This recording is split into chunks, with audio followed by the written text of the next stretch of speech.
छह जन डकायत को गिरफ्त करिछि खोर्धा पुलिस। खोर्धा बरुणी निकट में डकायती योजना करुवा बेले पुलिस 6 जन को धरिबारे सफल होइछि एवं अन्य माने सेठारु खसी पळाइथिले। पुलिस सेमानक ठारु गोटे देशी बंधुक, गोटे भुजाली, 2टी कटुरी, गोटे लुहा रड जबत करिछि। सेमानक बयान को आधार करी सामंतरापुररु प्राय 20 ग्राम ब्राउन सुगार, 7टी सुना चेन और गहना मध्य जबत करिछि पुलिस।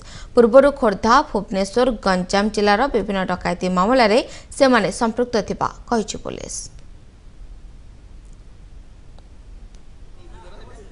बरुणीर गोटे निछाड़िया जगार 8-10 जन डकायत से किसी मसुदा कर ये खबर पाई आमर एसडीपीओ लीडरशिप रे एसडीपीओ आईआईसी और आमर बरुणी बीट हाउस स्टाफ और ईएफपी फाटी अफसर एमाने सबुआड़ू घेराव करते से स्पॉट घेराव करते स्पॉट रु आमर 5 जन निम्नलिखित आसामी मैंने गिरफ होते और आउ 4-5 जन खसी जाते। ये 5 जन आसामी की गिरफ कलापर भेरीफाए कर जना पड़ा जे से होती प्राय आमर आंतर जिला एमाने राहाजनी कर धुरंधर।